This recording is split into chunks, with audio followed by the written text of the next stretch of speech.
சக்தி வீட்டுக்கு போகிறாங்க. இங்கே வந்து பிரீத்தி என்ன பண்ணுறாங்க, அந்த ட்ராமா ஆர்டிஸ்ட்டை கூட்டின்னு வந்து வீட்டில் எல்லாருக்கிட்டையுமே வந்து சொல்ல வைக்கிறாங்க. அவங்களும் வந்து இதுக்கெல்லாம் காரணம் பொன்னி தான், பொன்னிக்கு தான் நாங்கள் ஹெல்ப் பண்ணோம், பொன்னி தான் எங்ககிட்ட காசு கொடுத்து வந்து எங்களை நடிக்க வச்சா அப்படின்ற மாதிரி சொல்கிறாங்க. அதை கேட்டு ஜெயா செமையாக டென்ஷன் ஆயிடுறாங்க. எப்படி வந்து இந்த மாதிரி வேலையை பண்ணா வரட்டும் அப்படின்னு சொல்லிட்டு செமையாக டென்ஷன் ஆகி வந்தோடனே இவங்க யாருன்னு உனக்கு தெரியுமா அப்படின்னு சொல்லி கேட்குறாங்க. ஆமாம், சித்தி சித்தப்பா இவங்களை எனக்கு தெரியுமேனோடனே உடனே உனக்கு எப்படி தெரியும் அப்படின்னு சொல்லி கேட்குறாங்க. என்ன இப்படி சொல்கிறீங்க, நம்ம சொந்தக்காரங்களை நம்மளுக்கு தெரியாத, யாரோட சொந்தக்காரங்க, ஓ சொந்தக்காரங்களா இல்லை எங்கள் சொந்தக்காரங்களா அப்படின்னோடனே இல்லை அத்தை உங்கள் சொந்தக்காரங்க தான் அப்படின்றாங்க. உடனே வந்து அதெல்லாம் கிடையாது, இவங்க யாருன்னே எனக்கு தெரியாது, இவங்க எங்கள் சொந்தக்காரங்களே கிடையாது, யாரோ ஒருத்தவங்களை கூட்டின்னு வந்து இந்த வீட்டில் நடிக்க வச்சு இந்த மாதிரி வேலையை பண்ணுறியா, என் குடும்பத்தை இந்த மாதிரி வந்து நாசம் பண்ணுறியா அப்படின்னு சொல்லிட்டு ஓவராக பேசுகிறாங்க. வந்து ஜெயா அதை கேட்டு வந்து பொன்னி எவ்வளோ சொல்லி பார்க்குறாங்க. ஜெயா நம்ம மறுக்கிறாங்க. நீ சொல்கிறதெல்லாம் போய் இந்த வீட்டு வீட்டில் உனக்கு இருக்கிறதுக்கு அருகதை கிடையாது, என் பையனுக்கு வந்து பொண்டாட்டியாக இருக்க உனக்கு அருகதை கிடையாது, மரியாதை இந்த வீட்டு விட்டு ஓடி போயிடு அப்படின்னு சொல்லிட்டு திட்டி விடுறாங்க. உடனே வந்து எவ்வளோ சொல்லி பார்க்குற சந்திரசேகர், பொண்ணு எப்படி பண்ண மாட்டான்னு சொல்லிட்டு நீங்கள் நம்பலாம் இவளை, நான் நம்பவே மாட்டேன், இவளை அப்பையிலேருந்து நம்பாமல் தான் இருந்தேன், இப்போ தான் கொஞ்ச நாள் நம்ப ஆரம்பித்தேன், அதுக்கு தான் பலனை இன்னைக்கு இவ கொடுத்துட்டா அப்படின்னு சொல்லிட்டு ஜெயா திட்டுறாங்க.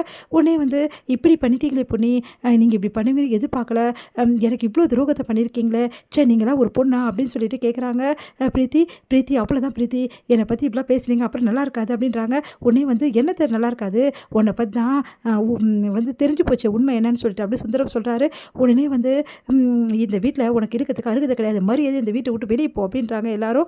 உடனே வந்து அப்படியே சக்தி நிலையாக நிற்கிறாரு. உடனே சக்தி யார் நம்பலனாலும் எனக்கு கவலை இல்லை, நீங்கள் நம்புறீங்களே சக்தி என்ன அப்படின்னு சொல்லிட்டு பொன்னி சொல்கிறாங்க. அதுக்கு அவன் எப்படி நம்புவான், நீ பண்ண வேலை தான் வெட்டி வெளிச்சமாச்சே, இதுக்கப்புறம் இந்த வீட்டில் உனக்கு இடம் கிடையாது, இதுக்கப்புறம் எங்கள் வாழ்க்கையில் உனக்கு இடம் கிடையாது, மரியாதை வீட்டை விட்டு வெளியே போ அப்படின்னு ஜெயா சொல்கிறாங்க.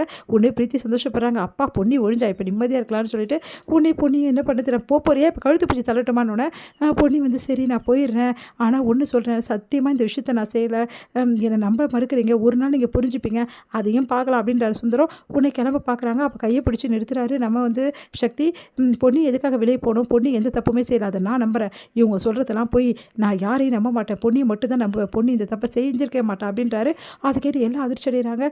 இங்கே பாரு பொன்னி, உன்னை நான் நம்புகிறேன், இந்த உலகமே வந்து சொன்னாலும் சரி, அந்த கடவுளே வந்து சொன்னாலும் சரி, நீ நல்லவனி எனக்கு தெரியும் பொன்னி அப்படின்னு சக்தி அப்படின்னு சொல்லிட்டு பொன்னியை வந்து அப்படியே கையை பிடிச்சிட்டு அப்படியே தோல் மேலே சாயிறாங்க.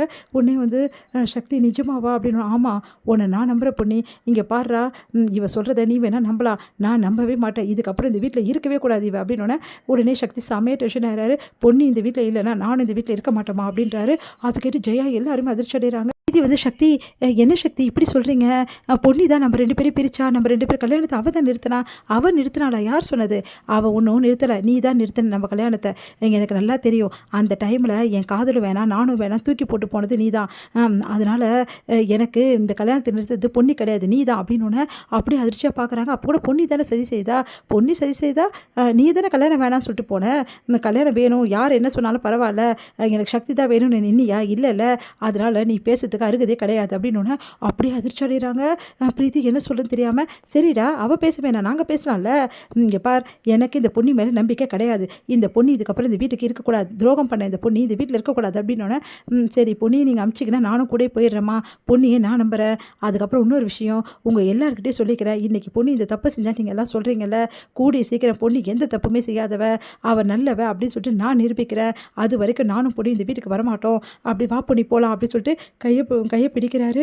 அப்படியே தன்னையும் மறக்கிறாங்க வந்து பொன்னி சக்தி அப்படின்னு சொல்லிட்டு.